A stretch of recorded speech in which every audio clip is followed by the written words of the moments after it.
Welcome to another informative presentation with information you'll find nowhere else.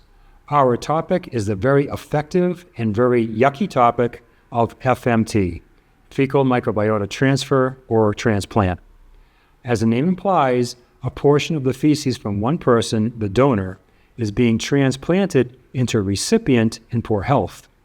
You're probably thinking first, after gross, why in the world would someone want to do that? What's the point? Great question. FMT is a highly effective treatment, and it perfectly illustrates the power of the microbiome. It's a significant change which happens at a single or possible several time points, and any positive changes are easily attributable to it.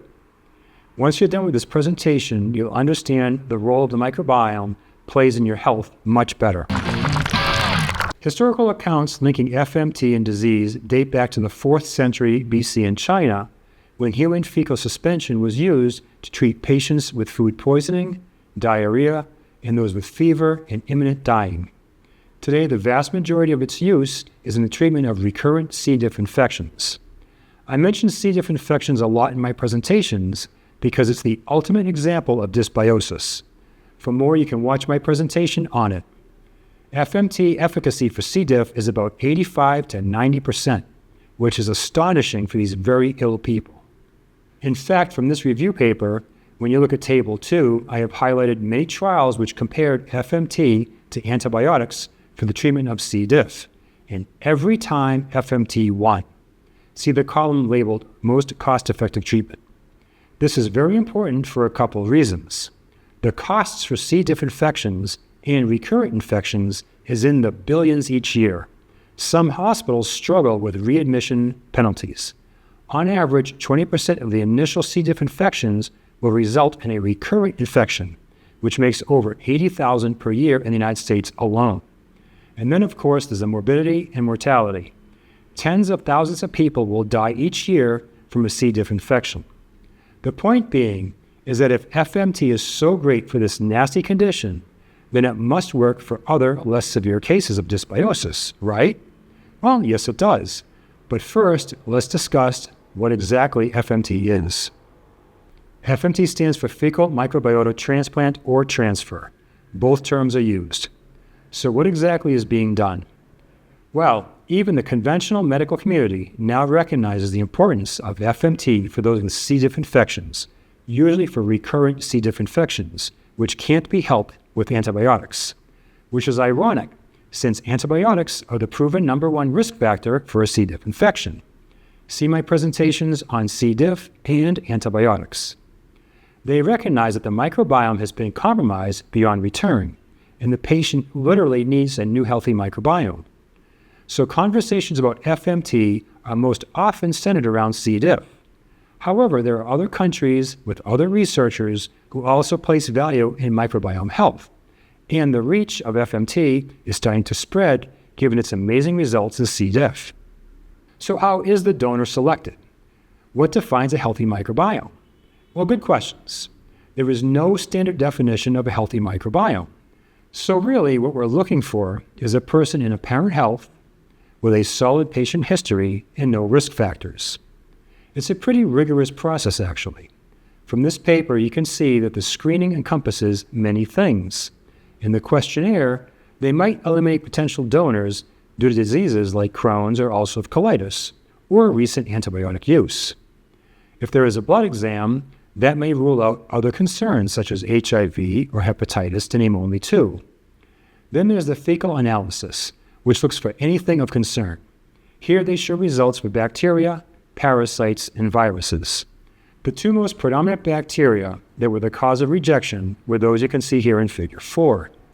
EPEC, or enteropathogenic E. coli, and what's labeled as E. coli ESBL, which means it's resistant to commonly used antibiotics.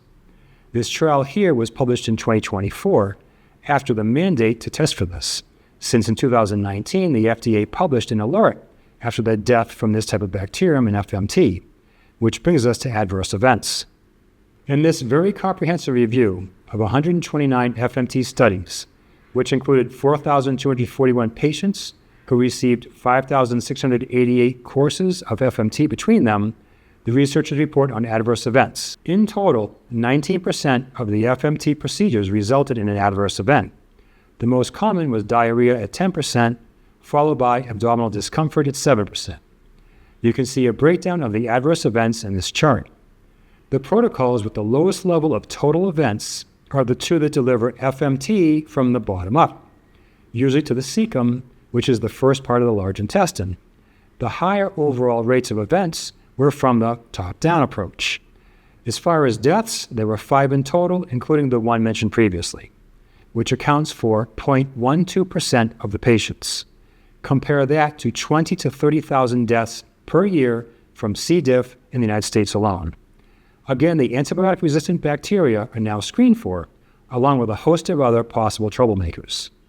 We saw in the previous slide there are different methods to go about administering FMT. Everybody has their opinion on what's best. The bottom line is that all methods seem to work very well, even shockingly, the oral capsule approach, which not only grosses me out, but I find hard to believe it works as well as it does and doesn't cause more adverse events. With that said, the variations include, but are not limited to, all of the ones I have listed here. So now that I've scared you and grossed you out, let's take a long look at the amazing impact FMT can have on people's lives. So let's look at some case studies. This 78-year-old male patient who received the COVID-19 vaccine developed generalized eczema with multiple dense black patches over the body, a widespread rash, erosion, and scabs on his limbs, as well as facial edema. The patient experienced recurrent flare-ups after conventional treatment, but then recovered well without recurrence after undergoing 3 fecal microbiota transplantations, FMT treatments. Here we see 3 photos showing gradual improvement. The top are his initial photos. The middle row is after his second FMT, and the bottom row after his third. His FMT was pretty typical.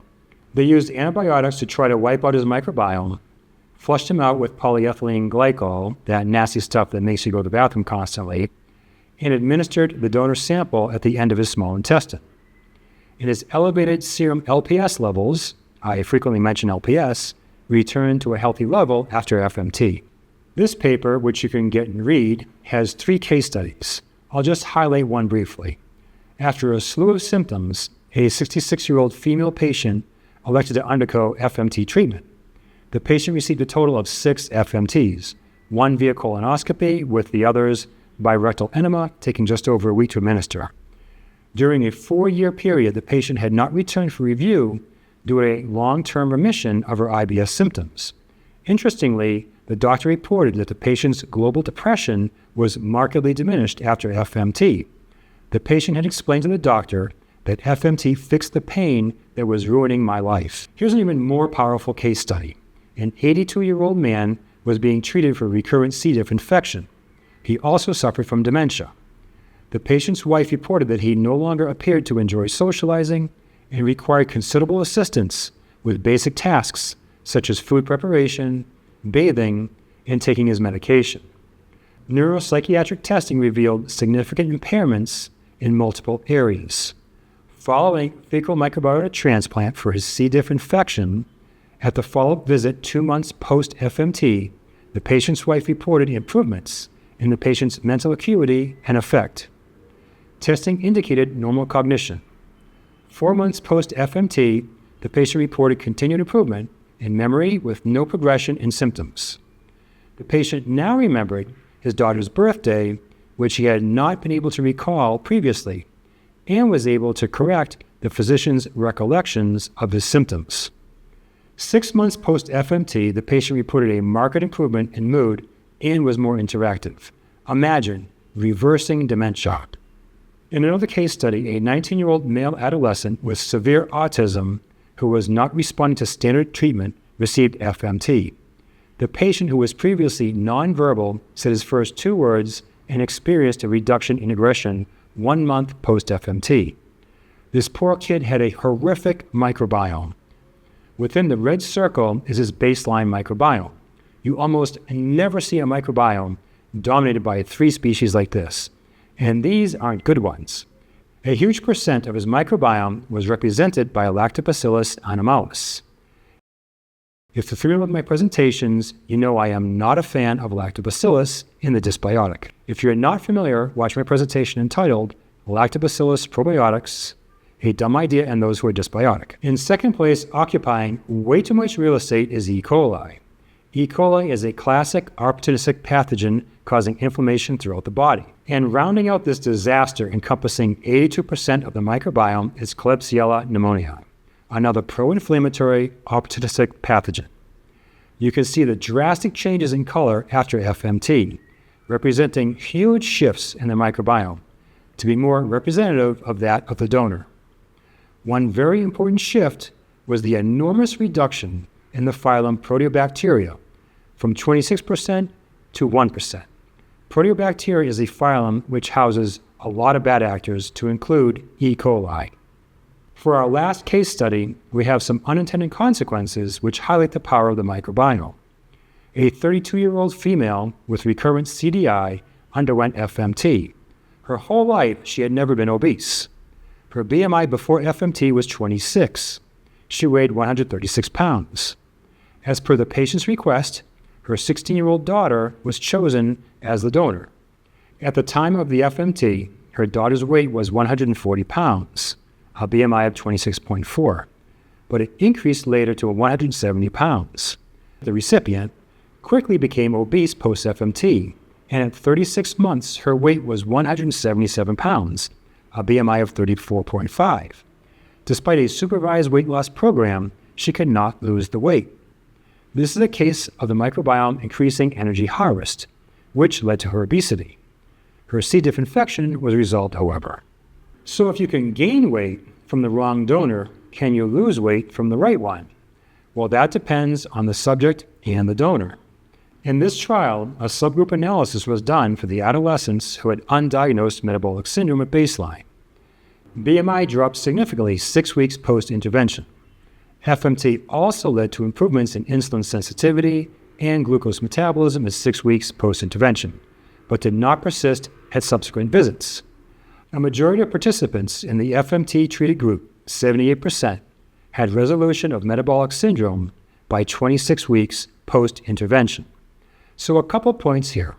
One, for the donor, you want to key in on the microbial fingerprint for metabolic syndrome. I've done that analysis, and I know which bacteria are key. You want a donor suited for the purpose. Also, some benefits started to wane in 6 weeks. This is relatively common. The diet of the obese children is most likely different from the diet of the healthy donors. Your microbiome is dependent on the fuel it is given. So if a patient cannot adhere to the appropriate diet post-FMT, then they should take a customized blend of prebiotics to feed the health-promoting bacteria they received. We covered depression earlier in the case studies. Well, this review highlights on that, and the point we just made about temporary benefit.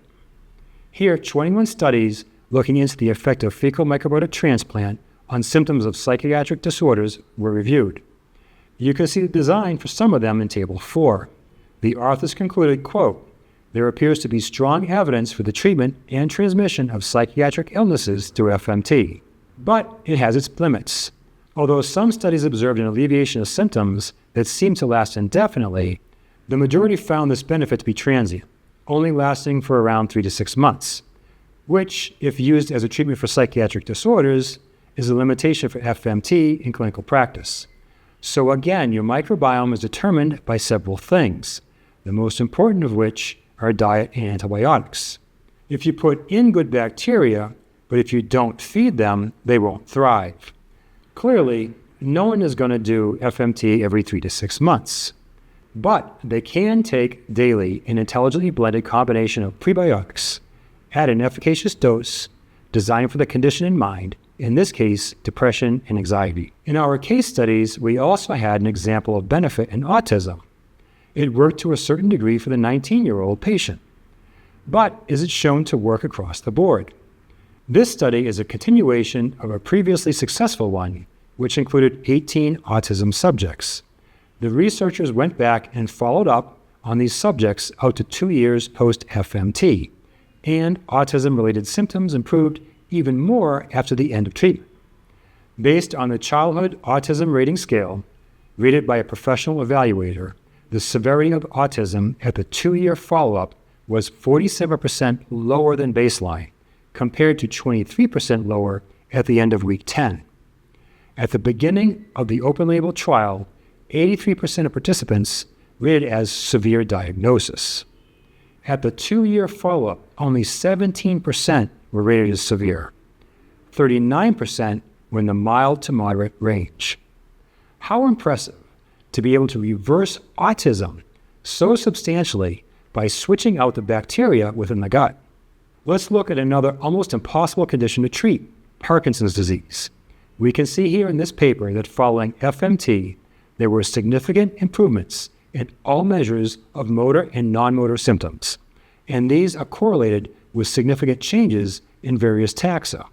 For example, we see a significant increase in post-FMT Faecalibacterium levels, as evidenced by the red arrows in Figure A and by the chart in Figure C. We also see a significant decrease in post-FMT E. coli levels, as evidenced by the purple arrows in Figure A and also by the chart in Figure D. We see that a drastic change in the microbiome is able to drive significant symptom improvement. Thus, the connection appears obvious. Additionally, the pre-FMT mean disease duration for these subjects was over 7 years, and yet FMT was able to drive significant symptom improvement, shown in Table 2 at the bottom left. Also of note was that remission of constipation was observed in all patients. Most Parkinson's patients have constipation. In fact, they get it many years before the first motor symptoms. If we look at one last condition, ulcerative colitis, we see a 59% success rate in this group. The authors state that, quote, response to fecal microbiota transplantation was mainly influenced by the taxonomic composition of the donor's microbiota, and which bacteria contributed most to remission of ulcerative colitis, Akkermansia muciniphila, and species from Ruminococcus. I've done the complete meta-analysis for ulcerative colitis as well. I know what the microbial fingerprint looks like, which bacteria reduce and which are increased. Like all of my other protocols, the ulcerative colitis protocol is geared to increase the abundance of the many health promoters which are significantly reduced in ulcerative colitis, and 2 of them are here, Akkermansia muciniphila and Ruminococcus. So which major taxa that contribute to health or illness are being shifted with FMT? Well, it's mainly the usual suspects we see in my presentations. Prior to FMT and this RCDI study, with an 82% success rate, the very troublesome family Enterobacteriaceae was elevated. Following FMT, the abundance of several health promoters increased, such as Blautia, Carpococcus, Faecalibacterium, and Roseburia. Concurrently, the relative abundances of classic opportunistic pathogens, such as Enterobacter, Escherichia, and Bayonella, as well as Lactobacillus, decreased following FMT. We see a couple more good actors increased here as well. In this Alzheimer's study, by the way, all subjects significantly improved their cognitive function with FMT.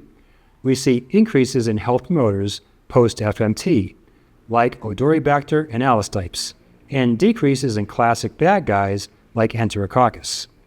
Also, they measured something called fatty acid binding protein in the plasma.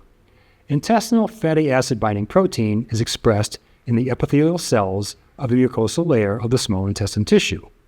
When intestinal mucosal damage occurs, like with gut permeability, it is released into circulation, and its plasma concentration increases. This indicates that the bad bacteria are doing damage to your gut lining. Well, after FMT, the FABP, the binding protein, went down more than 2-fold. So it's all connected in the gut. The battle between good and bad can be measured various ways, and the data points are very clear and consistent. And we see a similar story here in the study with metabolic syndrome subjects. Those subjects who were responders had the better results and had more detectable levels of species of Allostypes and Roseburia as compared to the non-responders. Both of these genera has several health-promoting species within them, especially Roseburia, which has data almost as amazing as F. prosicii. And the authors note, and this is important, that, quote, the donor and grafted community in responders is strongly associated with high soluble fiber intake. whereas high dyslipidemia markers and high intake of sugars and carbohydrates contribute more to the non-responders. Again, the diet post-FMT can make or break the success, especially longer term, and is dependent on prebiotics. And just to drive home the point, and one last C. diff paper, once again, before FMT, the subjects had high levels of classic bad actors like Streptococcus, Klebsiella, Enterococcus, Enterobacter, Escherichia, Lactobacillus, and Veillonella. In post-FMT, the subject's microbiome was indistinguishable from that of the donors, now being high in health promoters like Bloeschia, Carpococcus, Faecalibacterium, and Roseburia. Let's give some perspective to the health-promoting taxa we've seen in our FMT data. This slide is the accumulation of thousands of hours of work determining the key players in the microbiome. Collected here are the great universal or almost universal health-promoting taxa of the gut. These health-promoting bacteria have been found to be consistently, significantly higher in healthier cohorts and significantly lower in the unhealthy ones across all diseases. The darker the green, the stronger the data as a health promoter. Out of 1,000 or more species in your gut, this handful plays an enormous role in your health. There are a few health-promoting genera not listed here, like Bifidobacterium, Allostipes, and Odoribacter, which are in other phyla. But these listed here are the main determinants of health in the gut. Our FMT data showed us that many of these bacteria are crucial to correcting the dysbiosis we saw in all of the studies we referenced. These incredible bacteria listed here can occupy a lot of real estate and perform many health-promoting functions beyond the highly beneficial one of butyrate production. All but 2 shown here are not available as probiotics. In order to increase their number, you have to feed them the fuels they love. By doing so, you drastically improve your microbiome and by extension, your overall health. There is a whole other enormous ecosystem inside of us. We have evolved to live together. If you treat it right, it will treat you right. The connections we have with it, and it has with us, are almost impossible to fathom. But I think this presentation gives us a good demonstration of how strong the connection is. If the new transplanted microbiome is not cared for, as the healthy donors probably did, then you can slowly lose your progress. I'm not offering FMT, but what I do offer is the next best thing. FMT is a commitment. It may even be hard to come by. However, taking a properly blended and dosed prebiotic is a lot easier. My protocols are built to feed the health-promoting bacteria who are significantly decreased in a given condition. And if FMT is done, the new microbiome needs to be supported as well, so the recipient can enjoy the benefits for as long as possible. I challenge anyone doing research with FMT. We can have 2 arms, your protocol versus your protocol plus my precision prebiotic blends. My bet's on the latter. If you found this presentation informative, I have many more for free in my YouTube channel and also in the Microbiome University tab on my website, themicrobiomeexpert.com. There you can select from a wide variety of topics. And if you or a loved one are struggling with a disease/condition, I have condition-specific presentations as well, along with their microbiome protocols found within its respective tab on my website.